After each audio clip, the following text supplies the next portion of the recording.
Welcome home, everyone. This is where the real stories live. I'm Dawn McKenna, and this is Stories Worth Millions. Okay, I am so excited to bring you Julian Love today. Yes, the Julian Love. You might have seen him on HBO's Hard Knocks. He's the safety for the Seattle Seahawks and the super baller, bowler, whatever. He's amazing. I met him through my son and daughter-in-law, and we really have gotten to know him, and I'm so excited to really hear his story. I hope you love it. I am so excited. We are here with Julian Love making a huge announcement.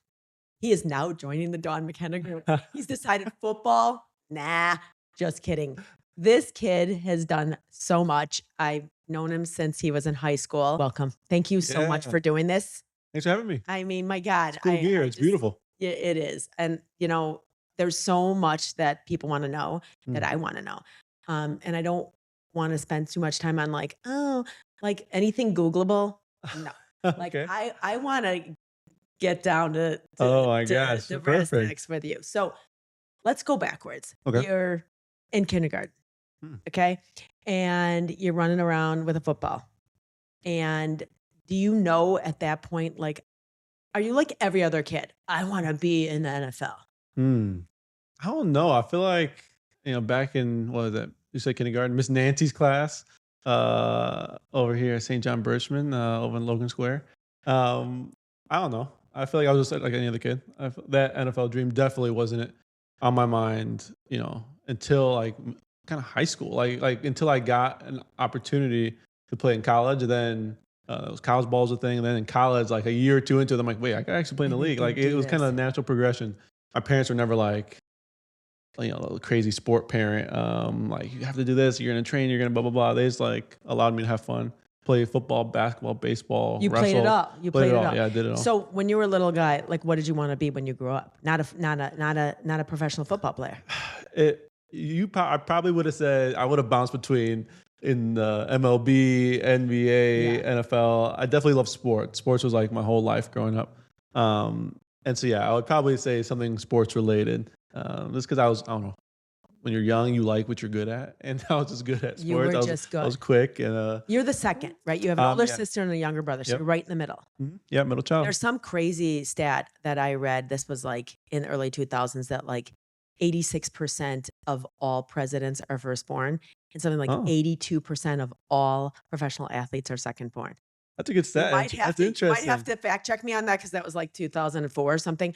But like, it's kind of interesting because you saw your sister, right? Your sister's a basketball player. Yep. And, it's funny, when I first met your parents, he went to Naz with my son. And my son came from Mount Carmel, transferred in the middle of junior year, which was a tough time, but I made him because I didn't want the younger guy to go to Carmel. I just thought it would be easier that the commute, and Carmel's a great school. Of course. There's no shade on that. But we came in and he was like, if I'm going to do this, I want to go right now. I want to earn my spot with these people that I don't know. And you were just unbelievable. I'm like, Julian Love.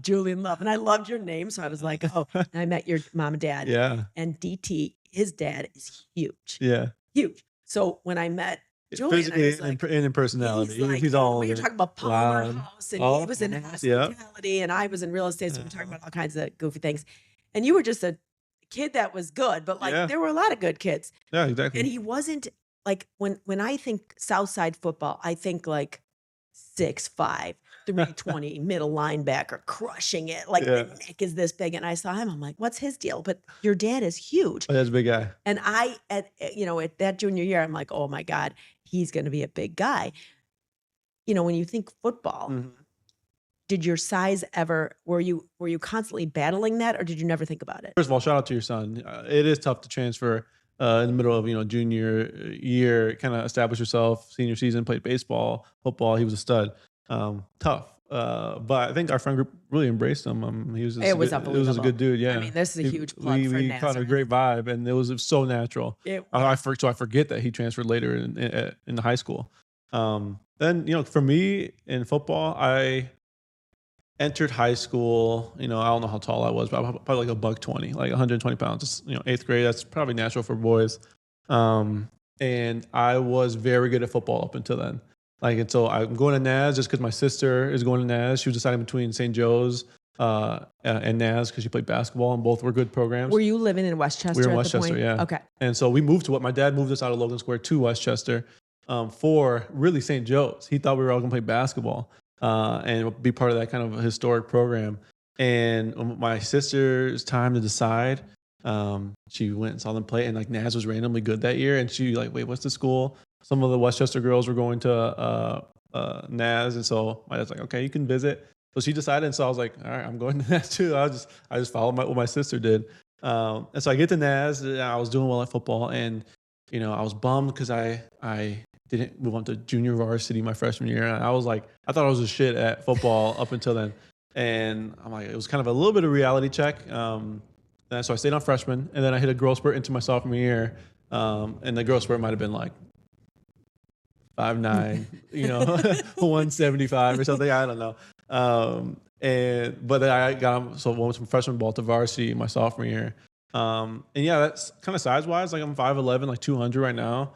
I would say I'm like an average DB. But when you think of a football player, especially around Chicago, like a lot of my friends were big guys. Tall receivers, tight ends, linebackers, whatever. But I have ego. And I'm cocky enough to like I think I can go against anybody. I always have. You always have. It didn't matter.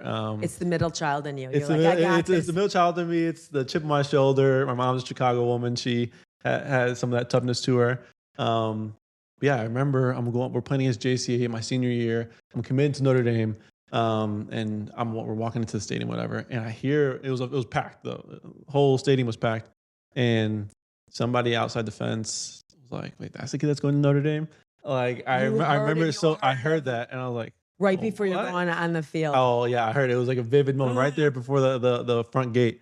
I'm like, okay, now I got to show these guys. And I had probably, like, everyone in that stadium that day, it was like, this is the best football player I've ever seen. I was at that game. Yeah, that was a big one. You and Will, like, there's a picture of you guys in the newspaper, and you have, like, Will, like, this. Yeah. Because I think he was just fighting everybody he could. He was. Okay, he was firing up that game. But yeah, it's just that in my heart, I think has like propelled me to the next level. You think like that fuels you, like negative energy, or if you hear something, you're like, I'm going to show you. Negative energy, it can honestly be positive energy. Like I'm gonna find like just kind of the Michael Jordan. Like I made it personal. I think every competitor I know, especially in the league, has some element of that. It's like, man, me and Julia, my wife, we call myself the permanent underdog. Now, some people like, you were never an underdog, but that's how I feel like I fuel the fire to compete. You would never know that about you. Yeah. Let me tell you something. As a mom on the sidelines, I never heard you swear. Now, people, and as my son might be calling me to me, what are you talking about? But I never felt like you were never a punk. I never heard you swear. I never saw you fight. I never heard one negative thing about you, which I'm just saying that, people that are stars young are easy targets they're looking for something. What isn't he? And I thought you did a great job of also being a great teammate. Yeah. You were here. Everybody else was at a different level, and you were like the high tide that rises the boats. And I watched it, and I thought it was really, really cool. Yeah. Thank you. I credit my parents. We didn't curse growing up in our house. My dad was pretty firm on us. And yeah, I feel like I was coined like the nice football player at Naz. And I don't know, off the field, I try to be just, a good person to people. Really cared about the guys on the team and like my teammates and how they, saw me and viewed me. But then internally, I'm trying to be the best. I'm trying to, it's a dog eat dog. Just trying to compete. I've always found that good line of, even to this day, I can walk around and just kind of be myself. And then on the field, I just, you try flip switches pretty much. That's pretty amazing. Can I ask you this? Do you do inner work? Do you do meditation? Like, how do you calm your anxiety? You have to have anxiety. Yeah. Oh yeah, of course. A good amount of meditation, breath work. I took it as I started to play higher levels of football. I kind of did it young, but I didn't realize what I was doing. Like a halftime of Naz games, I would take a mini nap. It sounds like crazy. when you're standing up, where you would just shut everything off. I'll shut everything out. I just kind of be propped up somewhere, kind of seated. and just closed my eyes, and it happened at the state game. There's like, you guys, Racky or any of the coaches over at Naz, they're like, yeah, like I don't know how this dude's like has his eyes closed and pretty much is like snoring right now. But it was kind of getting myself to a calm place. I think I've learned then that everyone has kind of their optimal zone of performance, whether it's whatever they do, sports or whatever business. One being say mellow, kind of chill, whatever, and 10, some people are that I need the energy, the loud music, kind of that type of vibe. I would say on a scale of 1 to 10, I'm like a 3. I've learned like I'm at my very best when I'm at like a 3. Like I have a little bit of juice to me, but I'm like staying cool and calm and collected. And to this day, I feel like I've learned that by myself, and that's how I operate pregame. Wow. We're gonna talk about locker room talk in a minute for sure. Okay. So your senior year. Wait, did you commit senior or junior year? I committed after my junior season. Okay. Yeah. So why Notre Dame? Oof. I mean, why not Notre Dame? Sir. I don't know. This city's such a Irish Catholic city. Notre Dame has such an aura about it. My dad is not from Chicago. He's from Memphis, Tennessee. But when he kind of came up here for work, it's kind of people around him were like telling him all about Notre Dame, and he fell in love with it. And so he took me to a ton of games growing up. Like I was that kid in the stands with my dad, like at 8, 9, 10 years old. Like, and like Rudy. These guys are, I'm Rudy. I've seen Rudy a million times. Me too. I was like, these guys are superheroes, but I never think I'm gonna play there. I'm just like, wow, these guys are heroes. Okay, now I'm gonna go back to like my world. And so like kind of when it happened, and had a really good junior season. We were a really good junior year team. I got the opportunity. And I was like, yeah, I committed on the spot. They offered Did you really? Yeah. So other people were obviously reaching out, talking to Racky, talking to your dad, talking to you on the sidelines, and you were like, Notre Dame, I even have a spot here. I'm coming. Right away. I had some offers at the time. Rising the kind of Big Ten, Midwest was like really, I was on my way up pretty much, like status wise. And then Notre Dame came in the picture, and literally Brian Kelly, he offered me a scholarship, and I said, I commit. Handed it right back to him. That was it. My parents were there, and they were like shocked, but I was like, I don't know how like much better I can do than this. Play on primetime every weekend for football, and then school wise, the degree packs a punch. And it's close. You're a close family. Your parents could drive to see you every single game. Yeah, and it's cool. Far enough, but close enough. I get it. Remember, Jack went there. I went there every Wednesday. Exactly when he played baseball in the fall. I was there every Wednesday to go to Ruth's Chris. Exactly. Ruth's Chris, there you go. Yeah, in South Bend. It's funny you say that, because where we come from on the South Side, you either love Notre Dame or you're like, exactly. We're Notre Dame lovers because we have a son at Notre Dame. Yeah, and it's been fun. It's been fun to kind of, you're like a hometown hero for the younger kids and for adults. Everyone's watching you, but it was cool to see you did that, and you didn't do SEC, and you didn't do, you know what I mean? Like you said, okay, it's great education. If the wheels all fall off the cart, I graduate from Notre Dame. Mm-hmm. You love Chicago, but also, can we talk about one thing? You're going to be like, what? I married my high school sweetheart, and so did you. Yeah. So did Julia come into that equation? I want to know. So Julia came into the equation. My now wife. I asked her to homecoming when I was a junior, and she was a senior at Naz. It's so funny, like high school drama. Like to think about how kind of that all started was like this is kind of random. It was all circumstance. Like everyone's like pairing up who they're going with. Like we have a good friend group in high school, so everybody's like, okay, you're going to go with here. Like the girls are trying to coordinate who's going with who. Yeah. And they were trying to send me to somebody in our grade, and like me and Julie were just friends. And I just noticed she didn't have a date, and I was like, I'm not going. I'm not. This is not an arranged situation. I'm gonna ask who I want to ask, and so I asked Julia, and we pretty much just hit it off and just like fell for each other like right away. And so we started dating like right after homecoming. I was 16 years old, and she decided she wanted to go to St. Mary's. Which right across the street from Notre Dame. Just decided. No, so that's. Oh yeah, you're right. She's ahead of me. Yeah, and so I actually followed her. Exactly. She tells that story. She's like, no, like she'll cut people off and say, no, I'm ahead of him. He followed me, and so it kind of just. I wish I could say we planned it. It kind of was like, okay, she decided she wanted to go to St. Mary's. She loved the all girls energy and kind of vibe, but also being attached to a big sports program. Yeah. That's what Notre Dame was. And my dream school was Notre Dame. I'm like, man, that's sick. You're gonna have so much fun. And then like a few months later, into us dating, I commit, and I'm like, so I guess we just keep dating. Yeah, I know, like this It is was this is very, all falling it into was place. all falling into place, very natural. And so yeah, so she was there, and then I was a senior year in high school still. And then yeah, we continued to date, and I left college a year early for the draft, Right. and which was her senior year. So I kind of did all her senior year stuff. So literally everything for the first like 5-6 years of our relationship was like very much, it fell into place, meant to happen. Okay, so I have to ask you this. Me too. I Yeah. was 15 and my husband was 16. No breakups all the way through. Yeah, Doesn't say that. It's not to say that there weren't challenges. of There's course. challenges, Yeah, but not the challenges you have. Mhm. He went to U of I. I was like, I want to go to U of I. Like I didn't even know it was good. I Yeah. didn't know what was going on. I just was whatever I wanted to do. I wanted to do it with him. Mhm. Talk about that, like from a relationship standpoint. I Yeah. mean, come on, you're a star at Notre Dame. You just won the Super Bowl for the Seahawks. I mean, you and your team. I know. Yeah. He'll say his team, but I watched that game because you weren't in it. I didn't even watch football. I was like, wait, where's Julian? There you go. Good. But tell me about the challenges and like, you Yeah. know, what you face with that. Yeah. It was, I would say it was the most difficult the first few years, especially kind of Notre Dame. You know, I'm a whatever 18, 19-year-old kid, head's big, of course. Yeah. And yeah, and my friends are all kind of going out and like doing their own thing. And I was like, I had to like really decide kind of what lane I wanted to be in.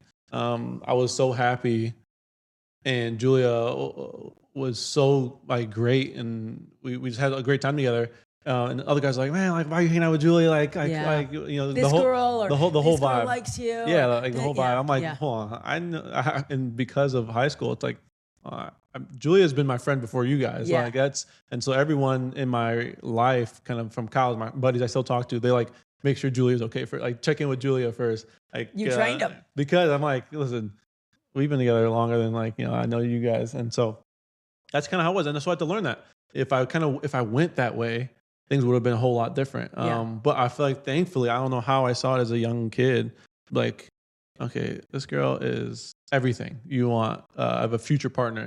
People aren't thinking future partner at that young. But you And kind of have to. I kind of had to. Yeah. I feel like it's like, what do I want?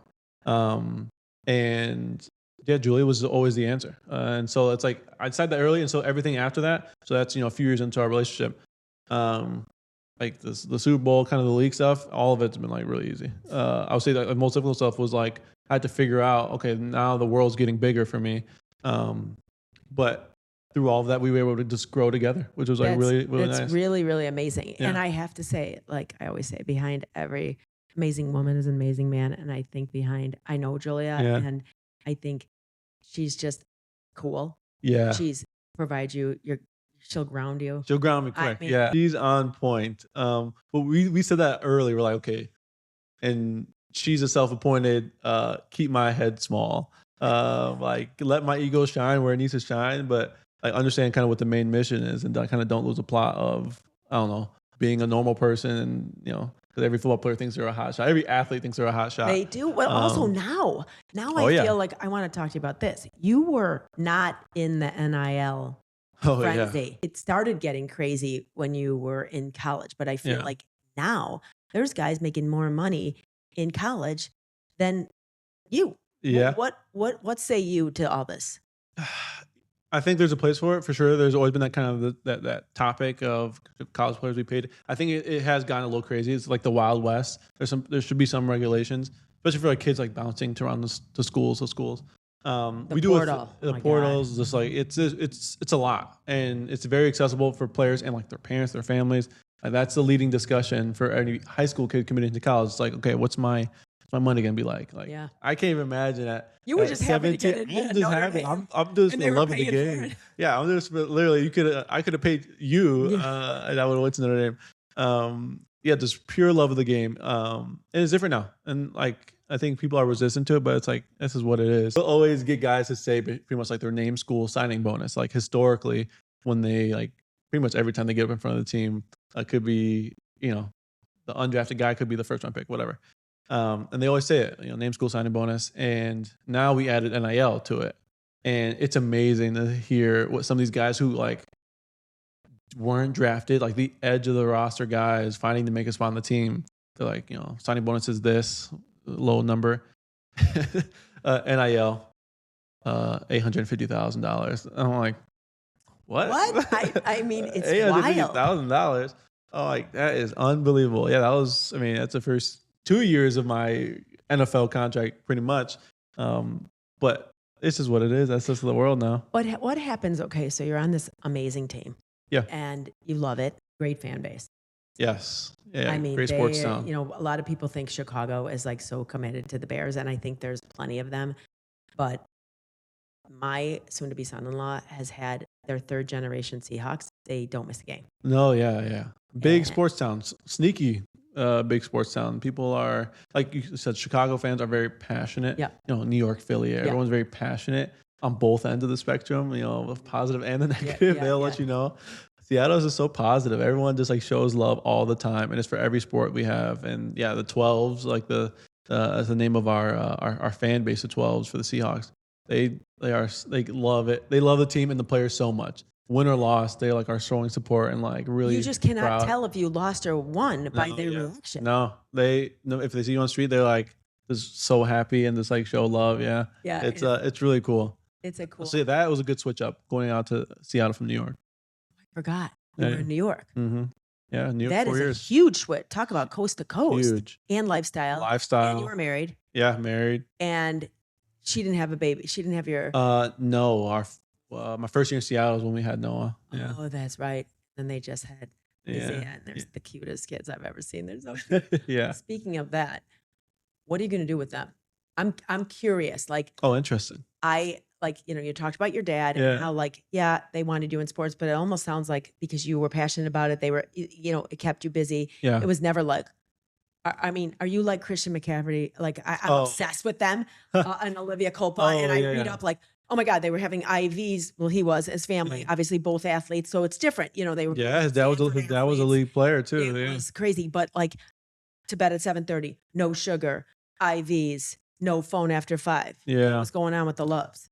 Oh, for the Loves? No, we were very chill. I mean, with sports, my dad was always our coach for everything. And if anybody knows my dad, you know my dad.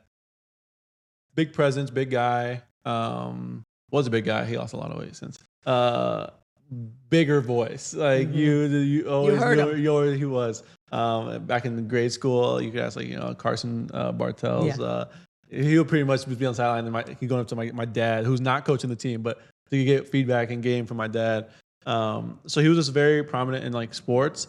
But other than that, like he lets us be kids. Like we ate sugar. We hung out with friends. Stayed up late. I mean, I would say like me, and my brother, and sister, like we worked pretty close for a while because we moved a little bit. Like we didn't immerse ourselves fully into like the Westchester scene when we moved to Westchester because it was a little different at first. But for me, I don't know. Like people ask me that about kind of the little guys. I'm letting them just have fun. I think I'm still letting them be kids. You think you're gonna? You don't think you're getting them in Get Fast or getting them on? No. If they want to, if they ever feel, I feel like because I did it. It's like I did the thing. I did the NFL, the whole league thing. I wouldn't say it was out of necessity, but it was like I didn't know what that world was, and like you just want to be in the league. You want to climb at whatever.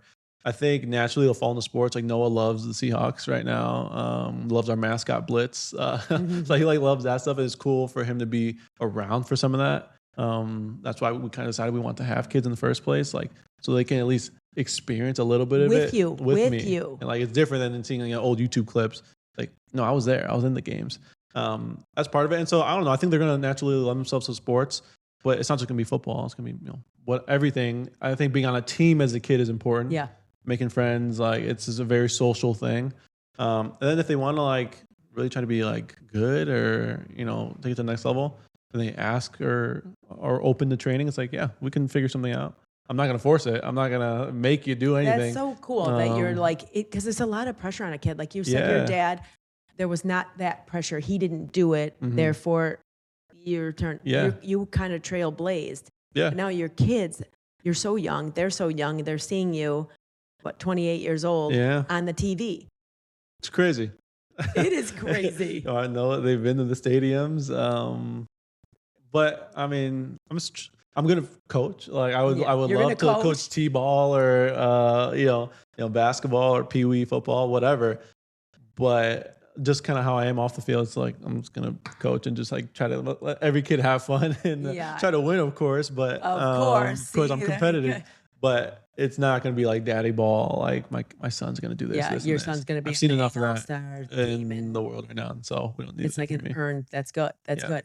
You know, I remember when they threw you on the baseball team Yeah. because they were like, he's so fast. We're gonna do this. Lee Milano, I love you. And how about Landon Yeah. Tomei? Unbelievable. Is that Congrats, sick? Chicago White Sox. I know. I mean, Naz is a beacon star, and now the White Sox. That's awesome. But Let's go. they put him on the field, almost like a Michael Jordan. Like, okay, he's so fast, but like Lee was like, okay, but you're fast, but you got to know when the guy releases. You got to start. Like, there's not a strategy with it. It's so funny. I played growing up, and the whole reason I played baseball was I tried to go to school early. Like, I don't know if you're familiar. Like, if you play a sport in high school, some of the schools sometimes you could early enroll in Notre Dame. So I tried to early enroll in Notre Dame, and basically, I think because it was a Catholic school, they told me I couldn't, and I was like, okay, I'm committed. I committed a year ago. My girlfriend's there. I'm like, okay, I've finished my football season. We just won state again. And so that spring, my senior year in high school, I'm like, what the hell do I do with myself? And I ran track in the past, but I'm like, I want to run track. And so literally the past time I was training and doing all my thing, I asked Coach Milano, I'm like, hey, my friends are all playing baseball right now. Can I play baseball? Like, I will be, I'm not trying to like take anybody's spot or earn a spot or anything. Can I just be the pinch runner? I know. I remember. And the funny thing is, like, you're up against Rita, you're up against Carmel, and you're like, whoa. Yeah. And we're like, I'm getting chirped from every dugout just because of, just me being on first base. I remember I pinch ran for Shane Gibson all year, our catcher. Yeah. And those guys were those are my friends. And Will was playing outfield. And that was a good team. They're like, everyone's really talented. And I kind of felt a little shitty. I'm like, all right, somebody would kill to be just on the team and playing. Didn't have to go to every practice. Like, Lee was overly nice and chill with me. Let me do my football training, getting ready for college, but also like every now and then I would go to baseball practice and learn how to pinch run. I was very average. I was good naturally, just like off of like speed and kind of instinct, but I wasn't technical at all. I got thrown out a few times. I'm sure people are groaning in the dugout. I'm like, sorry. I'm sorry. What happened? I know everything, guys. You know what? You had some great coaches. I mean, Coach Racky, Coach I had some good coaches, really good coaches. No BS Tim coaches. Racky, They're Milano, great guys. They're very into family. They're not putting up with ego. That was conducive for us, a fun experience in high school for sure. Just great coaches. It means a lot. So you're mentoring you. So yeah, I mean, my kids still talk to them. Yeah, you do too. All the time. I mean, it's like a wild thing. Let me ask you this. Mm-hmm. Okay, so what kind of locker room guy are you? I want to know. Are you in your zone with your headphones on? Like, what are you doing in the locker room? No, this locker room, we're all really close. Like, we're always competing in this random stuff throughout the day. Every corner of the locker room, nobody's like really tucked away and to themselves. We're a really close team. And so I'm just like I'm always roasting, making fun of people. Like, we're always in the mix, just shit talking the entire day, entire camp, entire season. So yeah, we're out in the mix. You get on the Seahawks plane. Are you in the front, the middle, or the back? I'm in the front of the plane. That is where all the vets sit. So my gosh. Easy with the back of the plane still. No, that's pretty much how it goes. Usually, kind of the better seats are, it could be sometimes coaches, but usually it's like your starters and then like off of experience. Is this just for the Seahawks? Was it like in New York? It's pretty much the starters were the first rows, and then it kind of, if it's literally how it filters out. If you're a young guy, you see him. You see him easy with the back of the plane. I was in the back of the plane since freshman year of college. He's got a little cocky. No, I'm up front, with Sam Darnold, our quarterback, a lot of our D linemen. We play cards, we play music. You've never been on a plane unless you've been on like a team charter plane. Because there's no rules that apply. No one's checking you for your seatbelts. No one's walking through giving you the safety guidelines. It's like, okay, you get on. There's snacks and food kind of laid out everywhere. We're playing cards in the middle of the section. We have a speaker with music playing, just nothing crazy, but like just like kind of mellow vibe Right. out. Coaches are like then in the group behind us, and they're all in their game plan on their laptops, kind of doing their thing. Some people sleeping, and the back or the middle of the plane, with the biggest section of the plane, it's like a circus of guys. Some guys sleeping, some guys playing cards, some guys competing, some guys on the game. Like it's a very fun. Wait, environment. the guy by the bathroom, what's he doing? Guy by Looking the out the window, praying to God that he gets to get back on the plane the next week. I mean, what? Yeah, it's such a mixed bag of personalities and energies in it, because we're going to play a game. Yeah. Usually, if you win, the plane back is super fun, and I love traveling because of that. It's Seattle's far. It's for most places. So if you have an East Coast trip after a win, that flight back home is so fun. I'll play cards for 5 hours straight with the guys on the plane. So there's no breaks. Yeah. There's so much injury that comes with your world. Okay. And injury now at this point, you're married, you have homes, you have 2 kids that depending on this is your passion, but it is your job. So to say that it isn't would be remiss, I'm sure. What goes in your head? Like, I think that would be so hard from an anxiety standpoint to be like, okay, obviously I want to be the guy. I want to help my team. I want to do my job and then some and all the things. That's just natural for you. Yeah. How do you kind of plug through when human like thoughts come into your mind like, shit, I don't want to get my knee blown out? Yeah. It's real. I don't think ask any football player or any athlete, it's in the back of their mind always that your body is the business. And I would say, my 4th year in the league, it was my contract year. That's kind of your contract year. I was playing in New York, and we had a good team, and we made a playoff run. And I was trying to play my very best because it's like I can earn some good money after this. But I have to get through the season. There's like a mixture of I have to go and get it. Also, okay, you got to keep your body healthy, because if something happens, my earning is gone for like my NFL career. That's kind of how I had it in my mind. Yeah. And I remember at the end of the season, we lost in the playoffs, and my family's kind of talking to me, and I was like, had like a very physical breath of relief. Like, okay, like I made it through the season, like healthy. Like let's go on to kind of get our contract stuff situated. And I wasn't a good spot for me to be kind of mentally in the whole thing, because this is my one window, I felt like. But now that, now I'm on my 3rd contract, it's like, I just send it. Like, thankfully I have, I've earned good in this league. And I'm doing it for pride. I want to be the best safety in the league. And so I'm going to send it. If something happens, like this past year was my first time ever, I was down, I missed a few games, with a hamstring. It's like, I hated that feeling. Yeah. I don't like that. But it's still, I'm not trying to play it safe ever.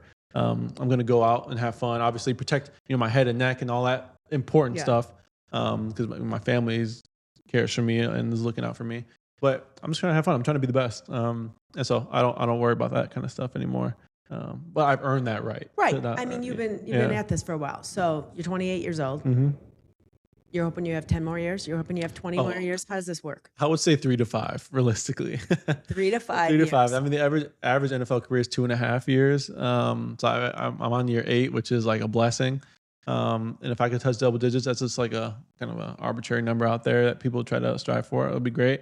I think max, I could do a dozen. I think max, if I'm feeling good, feeling healthy, feeling happy with kind of job, life and the job. But as of now, I go into work excited, happy, and I leave happy or relatively happy depending on the day. You're blessed. You and are so really blessed. Things are, and so I love this. I love doing what I'm doing. And right now we have a great team. Obviously won a Super Bowl. So well, it's crazy. Obviously. I mean, that's like but you know what's crazy? Here you're back at it, and now you got exactly. That's the beauty of it. Again. Yeah, that's the beauty of it. But let me ask you this. So obviously you've got your family, you've got football, that's a full life. Mm-hmm. But I know, just from working with you, that you are really smart and you must be reading. Like, tell us what you do besides football to stay current. Like, real estate. I know you love it. Yeah. And I already told you. You said I need diversity. I said I need to bring Julian Love onto the McKenna group. I'm like, done. We're doing internships. We're doing all kinds of things. But But seriously, Yeah. you are smarter than the average bear. You are doing something besides football every day. What are you doing to keep your mind and to keep you kind of interested in other things so Yeah. when this career is over, you can dive into something else? Yeah. I don't know. I can't tell you. I read every day. I read the newspaper. Like, I don't know. I feel like just kind of my nature is like, and my wife says it's like, you're always like curious about things. Yeah. Like if I'm, putting up something around the house, like I'm okay. I take the time to figure it out. It's like, okay, I'm going to figure it out. And then now once I got it, I could do it forever. And that's kind of just, about handy stuff. It's about, like you said, kind of like real estate stuff, about businesses, about anything that I found a sliver of interest in. I have to like dive deeper, get a basis of understanding. I don't know. I have that personality trait. And so I think it's that. I think, I'm not always blasting music in the car. I listen to kind of random podcasts, kind of the daily, like whatever, to stay current. And other than that, it's just, I don't know. I have an open mind. I feel like I don't stay in my own world. Are you involved in your investments and like what investments interest you? I'm just Yeah. curious, like what obviously real estate. Thank Yeah. God. And that'll continue because you have me. Yeah. But seriously, like what are the things like you're taking? You're not just like letting your finance guy No. throw you into muni bonds. Like what are you doing? So I'm gonna hear this, and everyone here is gonna groan a little bit. So I get my first chunk of change, my rookie year. I'm 21. I'm 21 in the league. My rookie year, and I get some money, and I'm like, okay, I need to find a financial advisor. I'm like the risk side of me probably is larger than it should be. Mhm. I'm like, I don't want this to go to waste. Like, Yeah. I don't want this to go to waste. Like my first check ever. Yeah. And I asked Julia's dad, who is at that time a branch manager at Morgan Stanley. Was he at Morgan Stanley at that point? He might have been at Raymond James. Pretty much, he is a hot shot at Raymond James or Alex Brown specifically at an office out here in Chicago. Oh, and I'm okay. like, who do you trust? Obviously, I trust you. It's my fiance's dad. And he's like, honestly, dude, like, I'm not gonna charge you. I don't trust anybody with this more than myself. Will you like this? Like, you're my you're my going to be brother's my son-in-law. family. Yeah, you're my family. And so but more than just like, hey, I'm going to give you a ton of money, invest it for me. He teaches me as we go. And so every investment I've done in the past, 8 years, we've walked through it and explained why and the reasoning and what he's thinking. And so like that relationship has been really cool. Just to understand where my money is. Like I don't like blindly doing anything. I'm kind of like you. I want it to be done myself. Like that's just how I am. And so that relationship, so predominantly kind of all my investments are in stock. In the market, we've done a lot of stocks that like you're interested, like he's like, hey, Palantir's doing well. Hey, Yeah. Anthropic or SpaceX is going public. Let's talk about an IPO. We haven't seen them in a while. A few things that, early on, I didn't know anything about anything. And so I would he would tell me something like, okay, tell me a little bit about it. And so it was a little bit more private at first. We're doing kind of individual companies. Now we do a much larger kind of indexes. And kind of the what people with money do to keep their money and let it grow is just unbelievable. And so he's put me on game to all of that. But a few companies like early on, the market. So I had my first chunk of change in 2020 and COVID hits and the market is down. And I just put my money, or I'm just putting it into it, the market, and I'm freaking out. I'm like, this is like, I don't want to lose it all.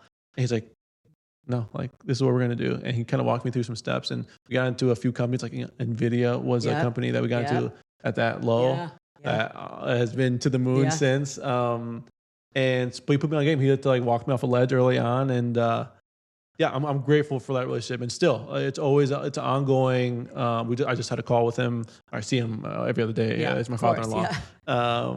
But we have calls. It's like, okay, is this father-in-law talk or is this financial advisor talk? And we draw that line, and it's been super good. And so that has been most of my investments. And so as of late, I think because for personal reasons of like me actually looking for, maybe like a long-term home, kind of that type of stuff, that's what pivoted me into learning a little bit more about kind of the real estate stuff. Yeah, and you're good at it. I mean, you really are. We're talking about it, and he's talking about, this property that's like undulated. I'm like, do you even know what that word means? Not that I think you're like a dumb football player, because I don't. But like, there's not many 28-year-olds that refer to land with undulation. Okay. If I hear it once, I'm gonna try to say it again. I loved it. I heard you. But I also think that like I think these football players are getting smarter. Yeah. Like they're not just saying, well, also you come from a great family. Mhm. You have a mom and dad that care deeply about you. They show up, they're present, they're doing all the things that they're supposed to do. You know, some people don't have that in their lives. So the first person that says, I'm going to take care of you is their agent. Yeah. That's got to be, you know, there's a lot of trust. There's a lot of trust in your father-in-law. And guess what? At the end of the day, your father-in-law is a smart guy. He's experienced. He's diving in. But at the end of the day, an investment is like a gamble. Yeah. Like it is. And you're looking at all the data, but there's a lot of art to it too. Yeah. Exactly. And so it's like, you know, to no one's right.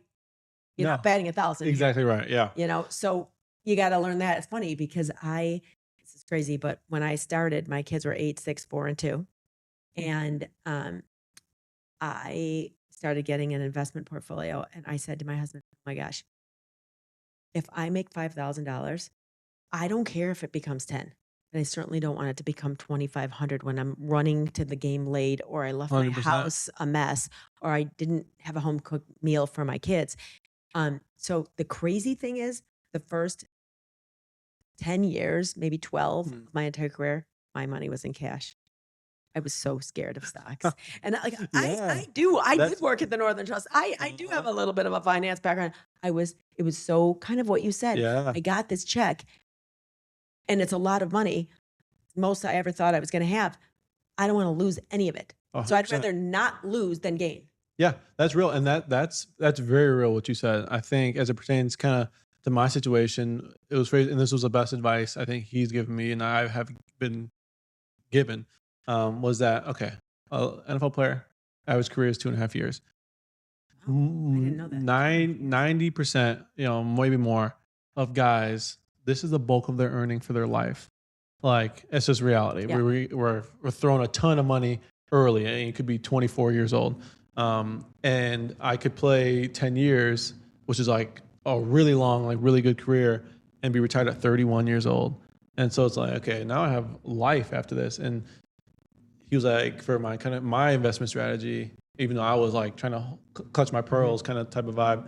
And he was like, listen, majority of guys, I would say, let's be conservative. Like, we don't want this to we don't want this to go down.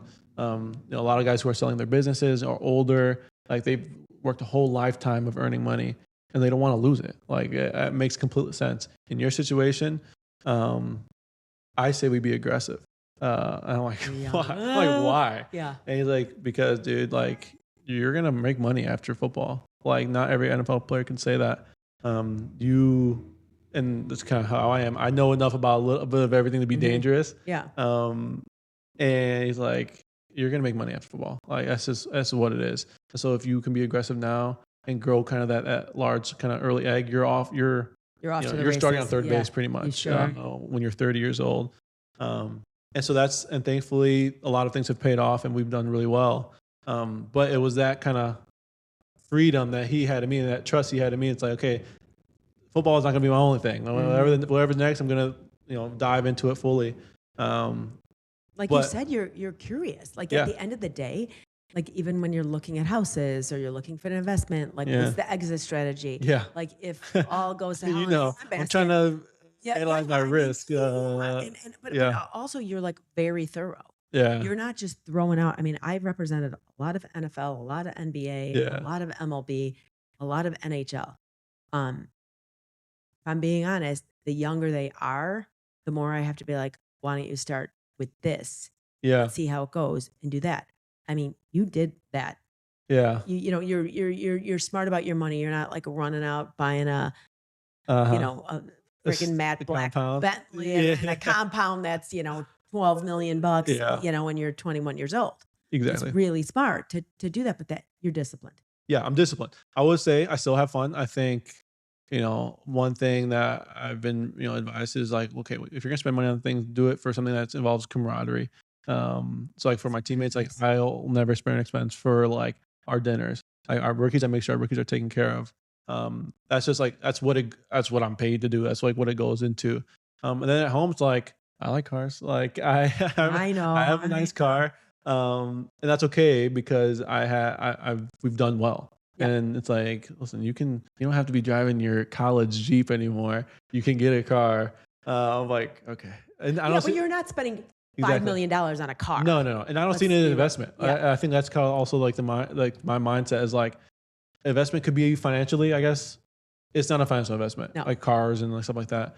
But it's an investment on like my happiness, like an investment on my brand image. Yeah. And I got about 3 to 5 years to be driving some nice stuff before I have to Yeah, get a pivot to the minivan. to the You're gonna get a Tahoe, minivan? I can't. to You're the not getting a 3-row that minivan. could fit car seats. And so I walked that line. But I think thankfully, yeah, I just try to figure out things about various fields. And so you've been a huge help kind of with the real estate stuff. I know I am on the details about that No, stuff. I think it's great though. But your advice is heated. I care. I care about you. Yeah. It's not you're a client for life. I'm not like worried about the quick hit that Yeah. you absorb right away. It's more like let's build this portfolio that could be really cool along the way. Yeah. I mean, you don't have to do it all. Yeah. You know, I I want feel one like big you guys swing. yeah, I don't want that.